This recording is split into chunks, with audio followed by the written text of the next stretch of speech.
Alors bonjour tout le monde. Alors comme promis, je vous présente la deuxième partie de l'ESG après avoir vu la première qui est le tableau de formation de résultats. Voici maintenant la seconde partie réservée au calcul de la capacité d'autofinancement et l'autofinancement. Bien, alors avant de passer aux méthodes de calcul, j'aimerais quand même vous rappeler qu'est-ce que c'est que la capacité d'autofinancement et qu'est-ce que c'est que l'autofinancement. Concernant la capacité d'autofinancement, donc c'est un indicateur qui mesure la force financière de l'entreprise qu'elle obtient à la fin d'un exercice. C'est-à-dire, ça mesure les ressources financières qu'on a pu créer à la fin de l'exercice et qu'on va utiliser pour payer ou financer les investissements que nous cherchons à réaliser.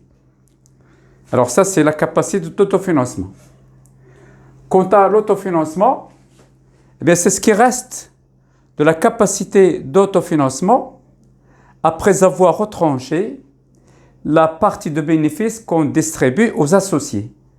Parce que comme vous le savez, à la fin de chaque exercice, eh bien, l'entreprise ne garde pas tout le montant des bénéfices pour elle. Elle réserve ou bien elle distribue une partie de ses bénéfices aux associés. Cette partie distribue de bénéfices qu'on appelle les dividendes.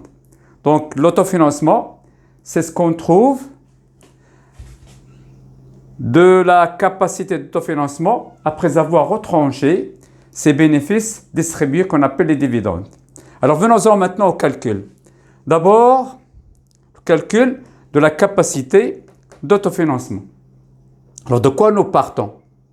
Nous partons du résultat net de l'exercice qui est obtenu à la fin du CPC ou bien à la fin de la première partie de l'ESG. Alors vous remarquez bien, la partie qu'on a vue hier se termine par la ligne réservée au résultat net de l'exercice. Alors partons de ce résultat, système bénéfice, on l'inscrit dans la ligne réservée au bénéfice avec le signe plus. Et si c'est une perte, on l'inscrit dans la deuxième ligne réservée à la perte. Alors partons donc du résultat net de l'exercice. Bien, nous ajoutons les dotations sous toutes leurs formes, soit les dotations d'exploitation, soit les dotations financières, soit les dotations non courantes. Et ces dotations, vous les avez dans le CPC. Bien, mais faites bien attention. On n'ajoute pas toutes les dotations. On n'ajoute que la partie des dotations qui a un caractère durable. Et vous avez là le renvoi, aussi bien dans la ligne numéro 2, la ligne numéro 3 et la ligne numéro 4. Vous avez le renvoi petit a. Et que précise ce renvoi? Que signifie-t-il? Qu'est-ce qu'il dit? Il dit que dans les dotations, ne prenons que la partie qui est durable. Et cette information, elle est donnée. Elle est donnée toujours dans le document. Donc si vous regardez le cas de l'entreprise CPC qu'on a traité déjà la dernière fois et que nous sommes en train de compléter, bien vous avez une partie donc du document qui précise dans les dotations la partie durable et la partie circulante. Alors ici, on ne prend que la partie qui est durable. Concernant les dotations d'exploitation, regardez bien en bas du CPC de l'entreprise Somar. La même chose pour les dotations financières. On ne prend que la partie qui est durable. Et comme il n'y a pas de partie durable, donc il n'y a pas de dotation financière ajoutée. Pour les dotations non courantes, alors remarquez au niveau en bas du CPC, il y a une partie qui est durable et une partie circulante. Et on ne prend que la partie qui est durable. Eh bien, après avoir ajouté les dotations d'exploitation durable, nous retranchons les reprises. Mais là également, on ne tient compte que des reprises durables. Aussi bien pour les dotations d'exploitation, les dotations financières et les dotations non courantes. Et toutes ces informations, on vous les donne. Ils sont toujours en bas du document qu'on met à votre disposition. Donc, pour calculer la capacité d'autofinancement, nous partons du résultat net de l'exercice. Nous ajoutons les dotations durables, nous retranchons les reprises durables et on retranche les produits de cession des immobilisations. Et où on trouve la valeur de ces produits de cession? C'est sur le CPC, dans les produits non courants. C'est donné. Alors, on n'a pas à s'inquiéter puisque ces montants sont donnés.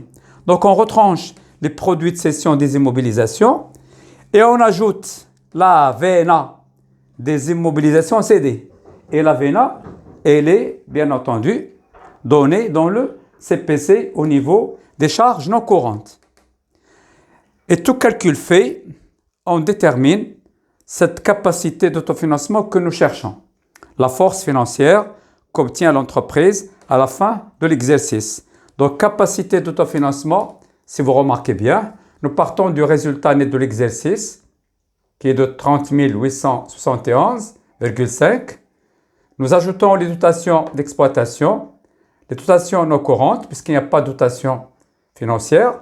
Bien entendu, c'est toujours la part de dotation qui est durable. Nous retranchons les reprises d'exploitation, les reprises financières, les reprises non courantes. Nous retranchons les produits de cession. Nous ajoutons la VNA et on trouve la capacité d'autofinancement. Donc, c'est le cash flow en anglais. Ensuite, nous retranchons les distributions des bénéfices, les réserves. Alors, faites bien attention. Sur le document, on nous a précisé que la partie de bénéfices distribués aux associés, c'est 15 000. Mais on ne prend pas à ce niveau-là tout le montant de 15 000. Pourquoi? Parce que sur le CPC, on a exprimé les montants par milliers de dirhams. Alors, ce qui fait, comme on a déjà simplifié ces montants en divisant le montant réel par 1000, eh bien la même chose pour les bénéfices distribués. On a le montant de 15 000 dirhams et on le divise par 1000 pour l'avoir en milliers de dirhams. Donc, au lieu de 15 000, nous prenons dans le tableau uniquement 15. Comment on l'a obtenu? C'est le rapport 15 000 sur 1000, puisque les montants dans le CPC sont exprimés en milliers de dirhams. C'est-à-dire qu'on a supprimé 3 zéros. Et enfin, on trouve donc l'autofinancement. Alors, vous avez donc la structure ou bien l'architecture de ce tableau dans sa deuxième partie, la capacité d'autofinancement et l'autofinancement. Et vous avez l'application sur, bien entendu, le cas de CPC de l'entreprise Somar. Voilà donc pour la deuxième et la dernière partie de l'ESG. Et c'est comme ça que ça se fait.